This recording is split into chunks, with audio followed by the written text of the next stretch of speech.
Sekalian, Assalamualaikum warahmatullahi wabarakatuh. Terima kasih atas kehadirannya. Saya mewakili keseluruhan pemerintah, mewakili kabinet yang dipimpin oleh Presiden Republik Indonesia Bapak Joko Widodo. Malam ini akan menyampaikan pernyataan pemerintah terkait dengan kondisi politik dan keamanan pasca pengesahan Undang-Undang Cipta Kerja oleh DPR dan pemerintah pada tanggal 5 Oktober 2020 yang lalu. Saya ingin memberi pengantar dulu bahwa Undang-Undang Cipta Kerja itu dibuat untuk merespons keluhan masyarakat dulu bahwa pemerintah itu lamban di dalam menangani proses perizinan berusaha, peraturannya tumpang tindih dan sebagainya. Itu dulu. Oleh sebab itu lalu dibuat undang-undang yang sudah dibahas lama. Di DPR itu semua sudah didengar, semua fraksi ikut bicara. Kemudian pemerintah sudah berbicara dengan semua serikat buruh berkali-kali di kantor ini, kantor Menko Polhukam, dan di kantor Menteri Perekonomian, kemudian pernah di kantor Menteri Tenaga Kerja. Jadi sudah bicara sebenarnya dan sudah mengakomodasi, meskipun tidak 100% dari hasil diskusi itu ditemukan jalan tengah akomodasi. Sehingga tepatnya tidak ada satu pemerintah pun dimanapun di dunia ini yang mau menyengsarakan rakyatnya dengan membuat undang-undang yang sengaja untuk itu. Yang kedua, isinya. Isi dari Undang-Undang Ciptaker ini pertama untuk mempermudah perizinan bagi usaha sehingga tidak birokratis dan tidak tumpang tindih, mempermudah perizinan siapapun yang mau berusaha dalam negeri maupun luar negeri. Yang kedua, menyediakan peluang untuk menampung tenaga kerja yang jumlahnya setiap tahun itu 3,5 juta. Angkatan kerja kita setiap tahun itu 3,5 juta. Dengan 82% tingkat pendidikannya di bawah SMP, sehingga tidak adaptif sebenarnya, belum siap untuk bekerja di bawah IT, ya. Mereka ini pekerja-pekerja yang hanya ijazahnya SMP, SMK ke bawah. Jadi tidak bisa bekerja di padat modal, dia di padat karya yang sebagian besar. Jadi ini yang penting, undang-undang ini bukan hanya untuk buruh yang sekarang banyak berdemo. Ini justru lebih untuk mereka yang belum bisa menjadi buruh. Untuk angkatan kerja yang akan datang makin banyak. Sedangkan hak-hak buruhnya sendiri berdasar undang-undang lama secara umum sama sekali tidak diganggu. Kemudian tentu untuk memberantas korupsi di birokrasi melalui pengurusan yang bertele-tele. Sekarang disederhanakan agar tidak ada korupsi, tidak ada pungli dan sebagainya. Yang sekarang ramai karena banyak hoax. Misalnya di undang-undang ini tidak ada pesangon bagi orang yang PHK. Itu tidak benar. Pesangon justru ada. Dibilang tidak ada cuti, tidak cuti haid, cuti hamil dan sebagainya. Di sini ada di undang-undang ini. Dibilang mempermudah PHK, itu tidak benar juga. Karena justru sekarang PHK itu harus dibayar kalau belum putus di pengadilan. Oleh sebab itu di undang-undang ini ada jaminan kehilangan pekerjaan. Ini dibilang tidak ada, hoax yang banyak. Bahkan ada yang mengatakan pendidikan dikomersialkan. Ketahuilah bahwa 4 undang-undang pendidikan, 4 undang-undang di bidang pendidikan sudah dicabut dari undang-undang ini karena aspirasi. Sesudah diskusi-diskusi, tolong Pak keluarkan tuh undang-undang, sudah kita keluarkan. Nggak ada di situ ngatur soal dunia pendidikan.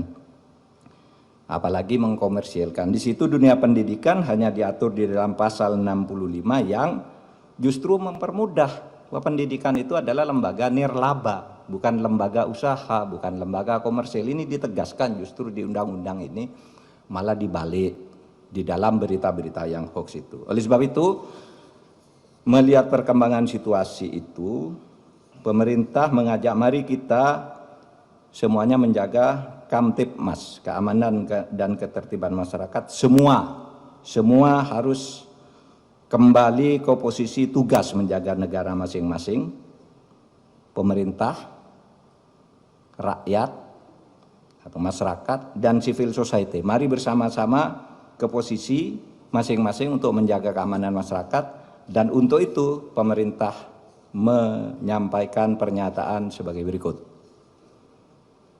Pernyataan pemerintah terkait dengan kondisi politik dan keamanan pasca pengesahan Undang-Undang Cipta Kerja oleh DPR dan pemerintah pada tanggal 5 Oktober 2020 yang lalu.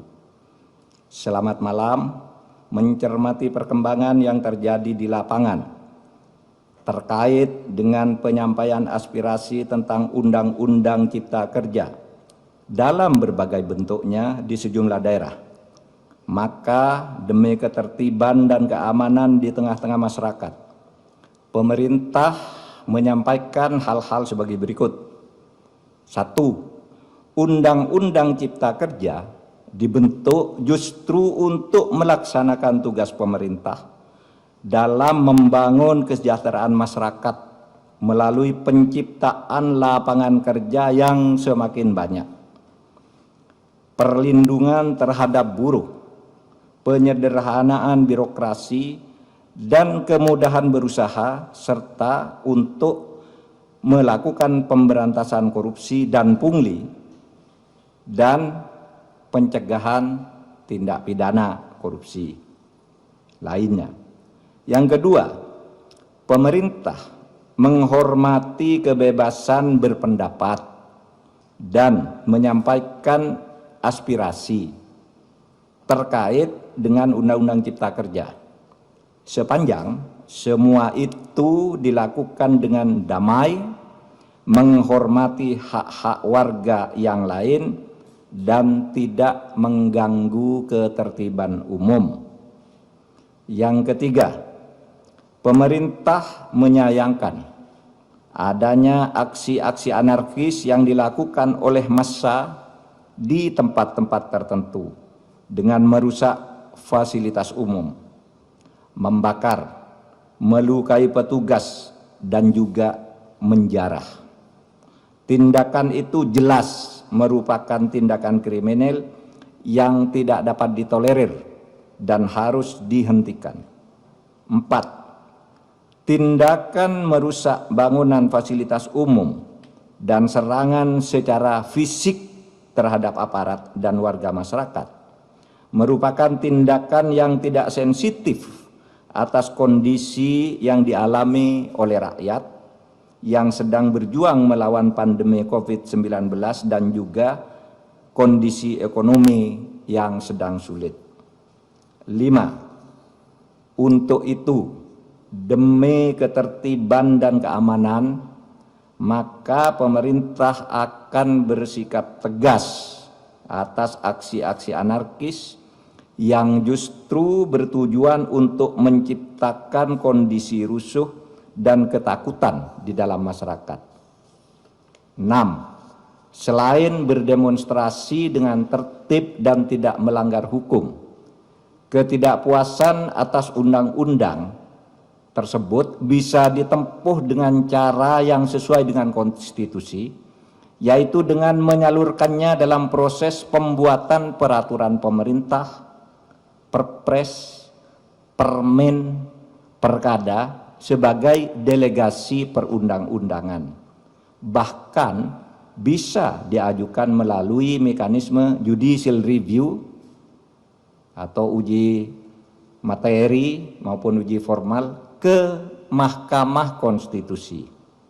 7. Sekali lagi, pemerintah akan bersikap tegas dan melakukan proses hukum terhadap semua pelaku dan aktor yang menunggangi atas aksi-aksi anarkis yang sudah berbentuk tindakan kriminal. Saya ulangi, 7. Sekali lagi, pemerintah akan bersikap tegas dan melakukan proses hukum terhadap semua pelaku dan aktor yang menunggangi atas aksi-aksi anarkis yang sudah berbentuk tindakan kriminal. Ditandatangani oleh Muhammad Mahfud MD selaku Menko Polhukam, Muhammad Tito Karnavian selaku Menteri Dalam Negeri, Budi Gunawan selaku Kepala Badan Intelijen Negara, Marskal TNI Hadi Cahyanto selaku Panglima TNI, dan Jenderal Polisi Idham Aziz sebagai Kepala Kepolisian Republik Indonesia. Demikian, terima kasih. Assalamualaikum warahmatullahi wabarakatuh.